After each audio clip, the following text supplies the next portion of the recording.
Hello everyone, welcome back to the channel. आज के इस वीडियो में हम गवर्नर और प्रेसिडेंट इन दोनों से रिलेटेड जो भी कॉन्स्टिट्यूशन में प्रोविज़न दिए गए हैं वो सभी देखने वाले हैं। बेसिकली जनरल पॉलिटी का ये जो टॉपिक है वो हम पॉलिटी के हिसाब से इसको कवर करेंगे। ठीक है, अब इसमें पहला क्वेश्चन है, which of the following statement is correct. पहली स्टेटमेंट है, during presidents rule president dismiss state executive. अगर मैं अभी आंसर बता दूं तो आंसर यही होगा। बाकी भी एक बार देख लेते हैं। State legislature can not be dissolve, ऐसा नहीं है, स्टेट लेजिस्लेचर डिसॉल्व हो सकती है।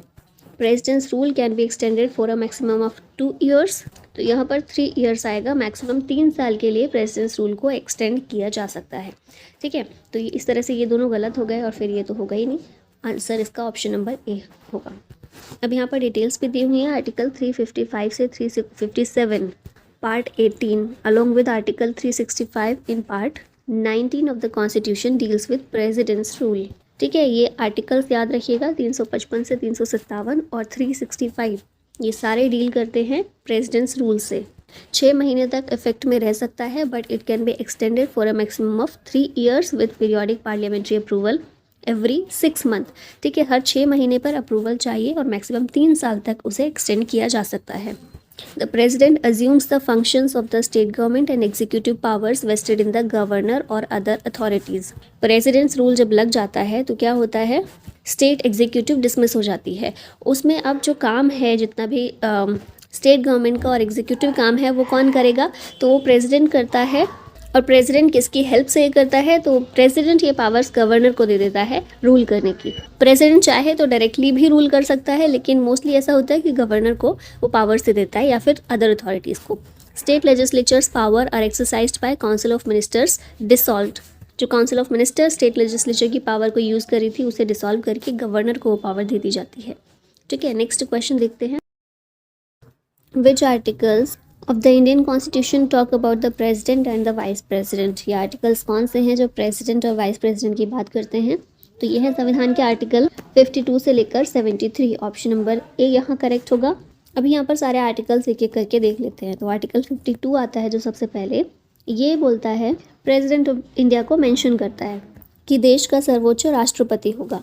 फिर है आर्टिकल 53, ये प्रेसिडेंट की एग्जीक्यूटिव पावर से डील करता है। ठीक है, फिर 54 क्या है, ये प्रेसिडेंट के इलेक्शन के बारे में बात करता है कि इलेक्शन किस तरह होगा, क्या प्रोसेस होगी। Article 55 manner of election of president बताता है कि किस मैनर से प्रेसिडेंट को इलेक्ट किया जाएगा। ठीक है, आर्टिकल 56 ये टर्म ऑफ ऑफिस बताता है प्रेसिडेंट का कि प्रेसिडेंट का कार्यकाल कितने समय तक रहेगा। आर्टिकल 57 री इलेक्शन की एलिजिबिलिटी तय करता है कि अगर फिर से इलेक्शन करना है तो क्या क्या एलिजिबिलिटी उसके लिए होनी चाहिए। आर्टिकल 58 प्रेसिडेंट की इलेक्शन की क्वालिफिकेशंस तय करता है कि जो भी प्रेसिडेंट बनेगा क्या क्या क्वालिफिकेशन होनी चाहिए उम्मीदवार बनने के लिए। फिर है article 59 certain conditions of the president's office की बात करता है। Article 60 deals with the oath of the president before holding the office, शपथ जो लेते हैं वो आर्टिकल 60 में दी गई है। फिर है आर्टिकल 61, ये प्रेसिडेंट को हटाने के लिए जो इम्पीचमेंट प्रोसेस होता है, महाभियोग प्रक्रिया होती है, उसकी बात करता है, उसका प्रोसीजर बताता है। आर्टिकल 62 ये डील करता है with the time of holding elections to fill vacancy in the office of president. मतलब एक प्रेसिडेंट का कार्यकाल खत्म हो गया है, दूसरा प्रेसिडेंट जो चुनना है, कितने टाइम का गैप हो सकता है मैक्सिमम। ठीक है, प्रेसिडेंट को अपॉइंट करने के लिए तो मैक्सिमम 6 महीने तक ही खाली रह सकती है सीट, 6 महीने के अंदर इलेक्शन करवाना होगा। फिर आर्टिकल 63 ये कहता है there shall be a vice president of India. तो वाइस प्रेसिडेंट की बात कहाँ की गई है संविधान में, आर्टिकल 63 में। Article 64 says that the vice president is the ex officio chairman of the council of state। Rajya Sabha के ex officio chairman होते हैं वाइस प्रेसिडेंट, ये कहा गया आर्टिकल 64 में। फिर आता है आर्टिकल 65, इसमें ऐसी कंडीशंस बताई गई हैं जब प्रेसिडेंट के फंक्शन को वाइस प्रेसिडेंट परफॉर्म करता है। ठीक है, मान लीजिए वाइस प्रेसिडेंट जो छुट्टी पर गए हुए हैं तो उस समय पर उनकी जगह पर कौन काम करेगा, तो वाइस प्रेसिडेंट उनकी जगह को संभालते हैं। Article 66 deals with the election of vice president. 67 में वाइस प्रेसिडेंट के टर्म्स ऑफ ऑफिस की बात की गई है। 68 में वाइस प्रेसिडेंट का टर्म जब खत्म होने वाला होता है तो उससे पहले ही वैकेंसी फिल हो जानी चाहिए। इसकी बात करता है कि जो सीट है वाइस प्रेसिडेंट की वो खाली नहीं रहेगी, कितने समय में इलेक्शन करवाना होगा। 69 में वाइस प्रेसिडेंट की ओथ की बात की गई है। 70 में vice president to discharge the duty of president if needed in any case. ठीक है। कभी भी ज़रूरत होगी तो प्रेसिडेंट की ड्यूटी जो है वाइस प्रेसिडेंट को दी जाएगी। 71 में क्या बोला गया है, it deals with the matters connected with the election of president and vice president. अगर कुछ भी मैटर आता है इनके इलेक्शन से रिलेटेड, कुछ भी इशू आता है तो उसको कैसे सॉल्व करना है। Article 72 deals with the power of president to grant pardons. क्षमादान की शक्ति जो राष्ट्रपति की है आर्टिकल 72 में है। नेक्स्ट क्वेश्चन है, under which of the following article of Indian constitution the governor may reserve a bill for the consideration of the president. जो हमारा आर्टिकल 200 है, 200 है, इसमें ये बोला गया है कि अब देखिए कोई भी बिल जो है कानून कब बनता है। अगर सेंट्रल लेवल पर बात करें तो जब प्रेसिडेंट फाइनली उस पर साइन कर देते हैं, उसको अपनी असेंट दे देते हैं, तो कोई भी बिल कानून बन जाता है। इसी तरह स्टेट्स में जब गवर्नर किसी भी बिल को अपनी परमिशन दे देते हैं, असेंट दे देते हैं, तो उसके बाद वो लॉ बन जाता है। लेकिन गवर्नर के पास एक ऑप्शन और है कि वो अगर असेंट नहीं देना चाहते बिल को, तो एक ऑप्शन ये भी है कि वो उस बिल को प्रेसिडेंट के कंसिडरेशन के लिए रख सकते हैं रिजर्व करके। ये किसमें कहा गया, यही पूछा गया इस क्वेश्चन में। ये आर्टिकल 200 में बताया गया है, assent to bills when a bill has been passed by the legislative assembly of state. और अगर उस स्टेट में लेजिस्लेटिव काउंसिल है तो लेजिस्लेटिव असेंबली और काउंसिल दोनों ने अगर कोई बिल पास कर दिया है, दोनों ही हाउसेस ने, तो फिर वो बिल गवर्नर के पास जाता है।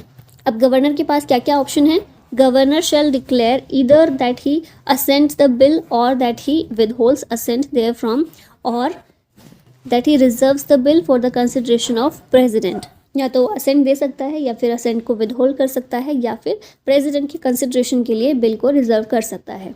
ये चीज़ें बोली गई हैं आर्टिकल 200 में। Which article in part 6 of constitution deals with the office of governor of the state. Governor के बारे में कौन सा आर्टिकल डील करता है, ये article 153, option number C correct है यहाँ पर। अब यहाँ पर देखिए पार्ट 6 में जो आर्टिकल्स हैं वो क्या क्या कहते हैं। 153 गवर्नर्स ऑफ स्टेट्स की बात करता है, 154 एग्जीक्यूटिव पावर ऑफ स्टेट, 155 में गवर्नर के अपॉइंटमेंट की बात की गई है, 156 में टर्म ऑफ ऑफिस कितना रहेगा गवर्नर का ये बताया गया है, फिर 157 में अपॉइंटमेंट के लिए क्या क्वालिफिकेशन होनी चाहिए गवर्नर के लिए ये बताई गई है, 158 में गवर्नर के ऑफिस की कुछ कंडीशंस बताई गई हैं, 159 में ओथ और अफर्मेशन शपथ जो लेता है गवर्नर वो मेंशन किया गया है, 160 में बोला गया है discharge of the functions of the governor in certain contingencies, और 161 में जो क्षमादान की शक्ति है गवर्नर की वो प्रोवाइड की गई है 161 में। Which of the following act facilitated to the appointment of the same person as governor of for 2 और मोर स्टेट्स। कब एक्ट लेकर आया गया था जिसके ज़रिए ये बोला गया कि एक ही व्यक्ति को 2 या 2 से ज़्यादा स्टेट्स का गवर्नर अपॉइंट किया जा सकता है। ये जो बिल है इस तरह का 1956 में लेकर आया गया था।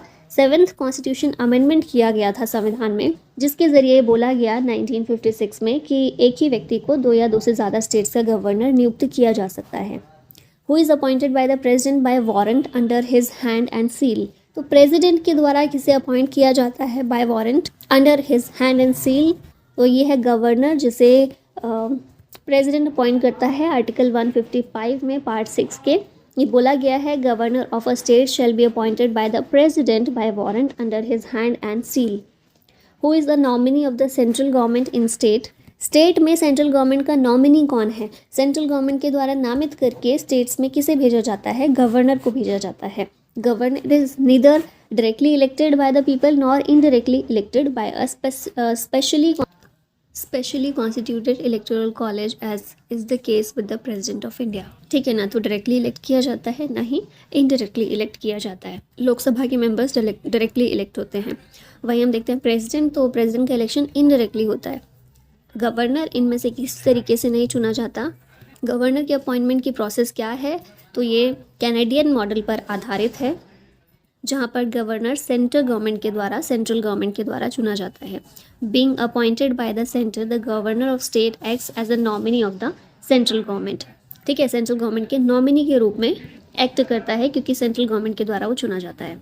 The governor of a state in India is appointed by home. Governor को किसके द्वारा अपॉइंट किया जाता है, तो हमें पता ही है प्रेसिडेंट ऑफ इंडिया के द्वारा। कैनेडियन मॉडल पर आधारित है। आर्टिकल 153 में गवर्नर की बात की गई है कि हर एक स्टेट में गवर्नर होगा। ओथ जो है किसके द्वारा दिलाई जाती है, chief justice of high court के द्वारा, और अगर वो अवेलेबल नहीं है तो सीनियर मोस्ट जज जो होगा उस कोर्ट का, उस स्टेट की हाई कोर्ट का, उसके द्वारा ओथ दिलाई जाती है। प्रेसिडेंट अपॉइंट करता है। Which of the following is the duty of the governor, governor की ड्यूटी क्या है? To act as the executive head of the state.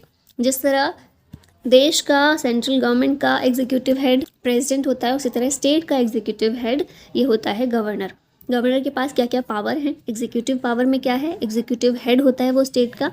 फिर लेजिस्लेटिव पावर्स भी हैं गवर्नर के पास, इंक्लूडिंग समनिंग, किसी को समन करना, या फिर proroguing of the legislature, addressing sessions and appointing presiding officers. Financial powers भी हैं, जैसे कि स्टेट के बजट से लेकर पावर है गवर्नर के पास, मनी बिल को अप्रूवल देता है और ग्रांट देता है, और कंटिजेंसी फंड से जो भी एडवांसेस की ज़रूरत होती है वो प्रोवाइड करता है। जुडिशियल पावर्स भी हैं गवर्नर के पास, जैसे कि पार्डन ग्रांट करना, क्षमादान की शक्ति देना।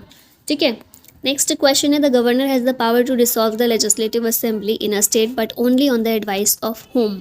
स्टेट का जो चीफ मिनिस्टर होता है उसके द्वारा एडवाइस करने पर स्टेट की लेजिस्लेटिव असेंबली को डिसॉल्व कर सकता है governor.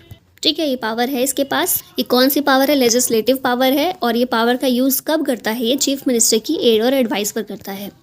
Which of the following is a discretionary power of the governor? Discretionary power कौन सी है गवर्नर की? The power to appoint the chief minister of the state. ठीक है, ऑप्शन सी करेक्ट है। अब देखिए, कुछ मामलों में डिस्क्रिशनरी पावर है गवर्नर के पास, जहां पर वो अपनी मर्जी के हिसाब से डिसीजन ले सकता है। जैसे कि प्रेसिडेंट के कंसिडरेशन के लिए अगर किसी बिल को रिजर्व करना है तो ये पावर वो किसी से पूछ के इस्तेमाल नहीं करेगा। जब उसका मन करेगा वो किसी भी बिल को रिजर्व कर सकता है कि प्रेसिडेंट के कंसिडरेशन के लिए इसको साइड में रख सकता है। ठीक है, प्रेसिडेंट्स रूल अगर लगाना है तो उसके लिए रिकमेंड भी कर सकता है, ये भी उसकी डिस्क्रिशनरी पावर के अंदर आता है। Governor has discretion in determining the royalty payable by certain states to tribal district councils and seeking information from the chief minister on state matters। State matters पर चीफ मिनिस्टर से कभी भी information लेनी है उसको तो वो डिस्क्रिशनरी पावर के अंदर इसके आएगा। और इसके अलावा एडजॉइनिंग यूनियन टेरिटरी का एडमिनिस्ट्रेटिव के रूप में भी ये काम करता है and exercises discretion in other constitutional matters. और इन्हीं पावर्स में से एक है चीफ मिनिस्टर को अपॉइंट करने की power. But is the maximum term for which a governor is appointed in a state? Maximum term कितना होता है गवर्नर का? तो गवर्नर के लिए कोई भी फिक्स टर्म नहीं है, क्योंकि केंद्र सरकार के द्वारा उसे अपॉइंट किया जाता है। तो इसलिए जब तक केंद्र सरकार या जब तक प्रेसिडेंट चाहे तब तक वो गवर्नर के पद पर रह सकता है। जब भी वो चाहे तो वो वापस बुला सकते हैं उसको। ठीक है, इसके अलावा देखिए, आमतौर पर 5 साल का टर्म होता है गवर्नर का। ठीक है, 5 साल के लिए वो ऑफिस में पद धारण करते हैं। ये जो 5 साल हैं, it is subject to the pleasure of the president of India. He can hold office beyond his term of 5 years until his or her successor assumes charge of that office. Reappointment भी हो सकता है, या तो same state में या फिर किसी और स्टेट में गवर्नर को रीअपॉइंट भी किया जा सकता है। The governor has the power to grant pardons, reprieves, respites or remission of punishment under which article of the Indian Constitution? जो क्षमादान की शक्ति है गवर्नर की, कौन से आर्टिकल में है? आर्टिकल 161 में है, 161 में है। ठीक है, तो इस तरह से जुडिशियल पावर ये भी दी गई है गवर्नर को। The governor can issue ordinances under which of the following conditions? Ordinance कब जारी किया जाता है? उस समय जारी किया जाता है जब स्टेट लेजिस्लेचर का सेशन नहीं चल रहा होता है और कोई भी इंपॉर्टेंट मैटर आ गया है जिस पर इसी समय कानून बनाना बहुत ज़रूरी है। तो ऐसे में क्या करता है, अब कानून कौन बनाता है? हमारे यहाँ पर लेजिस्लेचर बनाती है। अगर लेजिस्लेचर का सेशन ही नहीं चल रहा है तो कानून कैसे बनेगा? इसीलिए क्या होता है कि 6 महीने के लिए गवर्नर एक ऑर्डिनेंस इशू कर देता है। वो ऑर्डिनेंस उसी तरह से सेम कानून के रूप में लागू होता है जैसे लेजिस्लेचर करती है, बिल ला के फिर कानून बनाती है। सेम उसी तरह से पावर होती है ऑर्डिनेंस के पास भी। तो ऑर्डिनेंस जो जारी किया जाता है गवर्नर के द्वारा वो सिर्फ 6 महीने के लिए होता है। 6 महीने के लिए वो कानून लागू होता है। 6 महीने बाद या बीच में कभी भी जब लेजिस्लेचर वापस सेशन लेजिस्लेचर का होता है तो उस सेशन में उस ऑर्डिनेंस को डिस्कस किया जाता है कि ये जो ऑर्डिनेंस है 6 महीने तो चल गया, 6 महीने के बाद भी क्या इसको लागू रखना है या फिर इसे हटा देना है। तो लेजिस्लेचर जो भी डिसीजन लेती है उसी के हिसाब से उस ऑर्डिनेंस को या तो कानून बना दिया जाता है प्रॉपर, और या फिर उसे ख़त्म कर दिया जाता है। ठीक है, तो कौन सी कंडीशंस होती हैं ऑर्डिनेंस के लिए? Only when the state legislature is not in session. और दूसरी कंडीशन है जब चीफ मिनिस्टर एडवाइस करते हैं गवर्नर को ऐसा करने के लिए, तो उस समय पर भी ऑर्डिनेंस जारी किया जा सकता है। An ordinance within the context of governance and law is a piece of legislation enacted by the non-legislative authority। अब देखिए, legislation का पार्ट ऑर्डिनेंस जो है, लेकिन नॉन लेजिस्लेटिव अथॉरिटी के द्वारा इसको जारी किया जाता है। नॉन लेजिस्लेटिव अथॉरिटी कौन है? गवर्नर है, क्योंकि लेजिस्लेटिव का पार्ट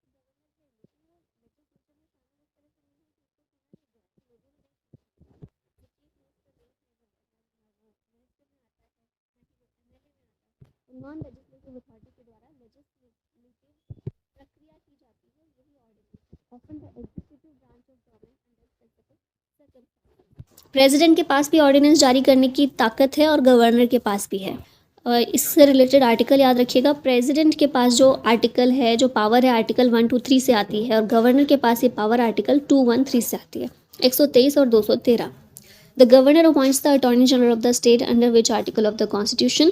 तो स्टेट में गवर्नर अटॉर्नी जनरल को अपॉइंट करता है आर्टिकल 165 के तहत। क्या बोला गया 165 में? The governor of each state shall appoint a person who is qualified to be appointed a judge of a high court to be advocate general of for the state। और governor के pleasure तक ही advocate general अपने office पर रहेगा and shall receive such remuneration as the governor may determine conduct of government business। Under which provision does the governor of a state appoint a finance commission. State में finance commission का गठन हमेशा से नहीं होता था। 73rd और 74th amendment 1992-93 में लाया गया, उसी में फाइनेंस कमीशन के गठन की भी बात की गई थी। तो तब से ही फाइनेंस कमीशन का गठन किया जाता है स्टेट में, गवर्नर के द्वारा किया जाता है आर्टिकल 243 के तहत। अच्छा, क्लॉज भी याद रखिएगा, 243 क्लॉज आई। इसमें बोला गया है कि हर एक 5 साल के लिए फाइनेंस कमीशन का गठन स्टेट्स में गवर्नर के द्वारा किया जाएगा। There is no fixed term of its working and it ceases to exist as soon as it submits its report. ठीक है, ऐसा फिक्स टर्म 5 साल या 6 साल कितने साल के लिए किया जा रहा है नहीं है। बस क्या होगा कि फाइनेंस कमीशन का गठन किया जाएगा, वो अपनी रिपोर्ट सबमिट कर देगा और रिपोर्ट सबमिट करने तक वो काम करता रहेगा। अपनी रिपोर्ट सबमिट करने के बाद फिर दोबारा से फाइनेंस कमीशन का गठन किया जाएगा और फाइनेंस कमीशन की जो सिफारिशें होती हैं उन्हें 5 साल के लिए लागू किया जाता है। ठीक है, which part of the constitution deals with the union executive. ये है हमारा पार्ट 5। आर्टिकल 52 से 78 deals with the union executives mentioned in the part 5 of Indian constitution. अब यूनियन एग्जीक्यूटिव में कौन कौन होता है? President, vice president, prime minister, council of ministers and attorney general of India. Which of the following is not part of union executive. पीछे ही हमने देखा है यूनियन एग्जीक्यूटिव में कौन कौन शामिल है। प्रेसिडेंट भी है, वाइस प्रेसिडेंट भी है, अटॉर्नी जनरल ऑफ इंडिया भी है और पीएम और काउंसिल ऑफ मिनिस्टर। ठीक है, chairperson of union public commission नहीं है, तो ऑप्शन डी करेक्ट होगा। Chairperson of union public commission ये कॉन्स्टिट्यूशनल बॉडी है लेकिन यूनियन एग्जीक्यूटिव का पार्ट नहीं है। Which of the following does not participate in the election of the president. तो प्रेसिडेंट के इलेक्शन में कौन कौन पार्ट लेता है? Elected members of both houses of parliament, बिल्कुल ठीक है। पार्लियामेंट के दोनों हाउस के इलेक्टेड मेंबर्स पार्ट लेते हैं। जो स्टेट असेंबलीज़ हैं, लेजिस्लेटिव असेंबली स्टेट्स की, उसके भी इलेक्टेड मेंबर्स पार्ट लेते हैं और यूनियन टेरिटरीज़ दिल्ली और पुडुचेरी जो हैं इनके भी लेजिस्लेटिव असेंबली के इलेक्टेड मेंबर्स पार्ट लेते हैं। नॉमिनेटेड मेंबर्स कहीं के भी पार्ट नहीं लेते और साथ में राज्यसभा के मेंबर्स, काउंसिल ऑफ स्टेट्स जो है उसके भी मेंबर्स इसमें पार्ट नहीं लेते हैं, तो ऑप्शन डी इसका करेक्ट होगा। इनडायरेक्टली इलेक्शन होता है प्रेसिडेंट का, ये सब पार्ट लेते हैं उसमें और ये प्रोविज़न जो है ऐड किया गया था 70th कॉन्स्टिट्यूशनल अमेंडमेंट 1992 के ज़रिए। ठीक है, नेक्स्ट क्वेश्चन है which of the following is not a requisite qualification for election as president. क्या क्या क्वालिफिकेशन होनी चाहिए? He should be citizen of India, correct है। He should have completed 35 years of age, ये भी करेक्ट है। He should not hold any office of profit, ये भी करेक्ट है। ये जो है क्वालिफिकेशन नहीं चाहिए। इसकी जगह क्या चाहिए? राज्यसभा की जगह हाउस ऑफ पीपल जो है, लोकसभा है, उसका मेंबर बनने के लिए वो क्वालिफाइड होना चाहिए। ठीक है, तो राज्यसभा की जगह लोकसभा आएगा, बाकी सारी ये क्वालिफिकेशन ठीक है। नेक्स्ट है for president impeachment which type of majority is required in parliament. Parliament में किस तरह की मेजॉरिटी चाहिए होती है प्रेसिडेंट को इम्पीच करने के लिए, महाभियोग प्रक्रिया लगाने के लिए? तो majority of 2/3 of total membership ये चाहिए होती है, 2/3 मेजॉरिटी। एटलीस्ट 14 दिन का नोटिस जो है वो राइटिंग में दिया जाना चाहिए 1/4 of the total member of the house के द्वारा। ठीक है, हाउस के जितने मेंबर्स हैं उसके 1/4 सदस्यों के द्वारा राइटिंग में साइन करके 14 दिन का नोटिस देना चाहिए पहले। उस नोटिस के बाद रेजोल्यूशन लाया जाएगा, इम्पीचमेंट प्रोसेस चलाई जाएगी और उसके बाद मेजॉरिटी उसमें चाहिए 2/3 की, तभी वो पास होगा impeachment. Which of the following articles gives power to the president to promulgate ordinance. Ordinance के लिए प्रेसिडेंट के लिए कौन सा आर्टिकल है? ये आर्टिकल 123 और जब हम गवर्नर की बात करते हैं तो वो हो जाता है आर्टिकल 213। कंडीशन वही है, अगर दोनों हाउसेस पार्लियामेंट के सेशन में नहीं हैं तो प्रेसिडेंट उस टाइम पर अगर कोई ऐसा इंपॉर्टेंट मुद्दा आ जाता है जिस पर कानून बनाना बहुत ज़रूरी है तो वो ऑर्डिनेंस लागू कर सकता है। Which of the following article give power to the president to grant pardons. क्षमादान की शक्ति प्रेसिडेंट की कहाँ पर है, आर्टिकल 72 में दी गई है। 74 में क्या है, president has a council of ministers headed by the PM, मतलब पीएम के बारे में कहाँ दिया गया, आर्टिकल 74 में।